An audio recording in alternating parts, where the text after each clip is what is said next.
I'm here with Jason Wetherington of the Wetherington Group, and we're here to talk about you. How are you, Jason? One of my least favorite topics. Well, thank you so much for joining. I know that you actually had to fly cross-country to be here, and so I just want you to know I'm deeply appreciative for you being here. And this has been, 4 years in the making? I mean, really talking about when you and I first met many years ago and had discussions about business and things, and there was a little bit of time. So talk to me about just your evolution of your business from when you first started to today. Well, it was actually about 6 years ago, but I'm not one to keep score. COVID, But day. yeah, I mean, through our mutual friend was introduced and met at your office, and you gave me a book or two to read about, how to build a real estate business. And at that point, I didn't want to drink the Kool-Aid, so to speak. Mm-hmm.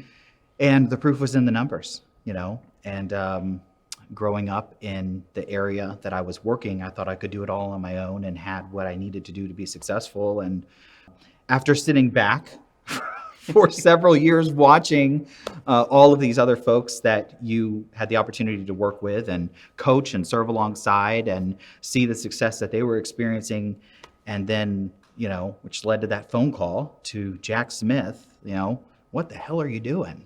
And, it brought me back full circle to the conversation we had, 5 years prior to that. Yeah. Well, and, as they say, the rest is history in terms of the cliche, but things have been a little bit different. And that's exactly what I would love to talk about. I think that there is a way in this industry to have very surface conversations about what success looks like. Right. Numbers, gross commission, making sure that you get awards. And although those things are important and you do achieve and receive those, talk to me about how your concept of success has changed in the last 6 years, and what does it look like now? So you're right. I mean, I was driven by so many of those things that I perceived. There's this perception of success that we have in our heads. Right. And I very much was driven by, if I wasn't at the top of the list of the top producers, and I mean, I've shared with you many times, I had the top 100 agents in our MLS printed out and posted behind my computer in the office at home. And I wrote on there top 100 by, a certain date. Mm-hmm. And I was driven by that. And every time there was a closing, I was driven by this insatiable appetite to beat everybody. Right.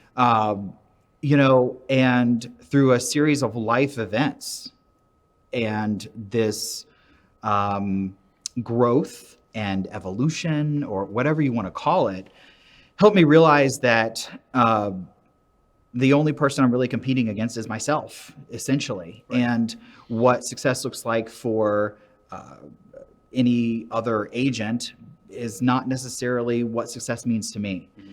And so moving from that place of I have to be number one, and if I don't win the awards and get recognized in a magazine and achieve all of these things, then I'm not succeeding.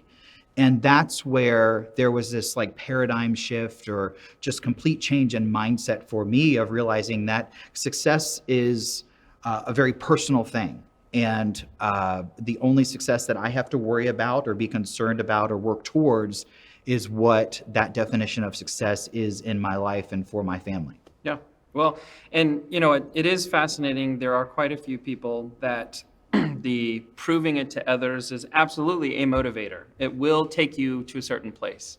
But it might take you somewhere and then you're like, what is this for? Why am I here? Some of those things absolutely show up. So what advice do you have for the person who might be in that space and they're starting to feel the foundation is crumbling a bit in terms of I'm way into it thinking that I was here to prove others. Mm-hmm. How do you still commit to yourself at that point?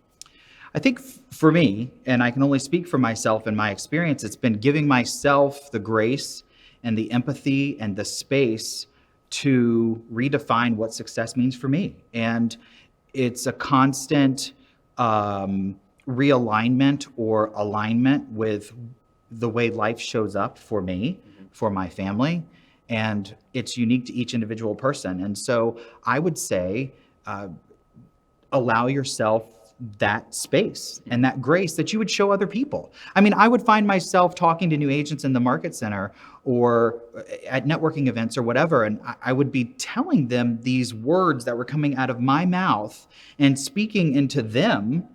And then in my own head and my own mind, I would walk away from that and be like, what the heck did you just say to them? And why aren't you doing that yourself for yourself? Why am I not doing that for myself? So that's one of the things, and one of the places that I have found myself recently is just giving myself the grace and room and space to grow and align with my big why or whatever that looks like. Yeah,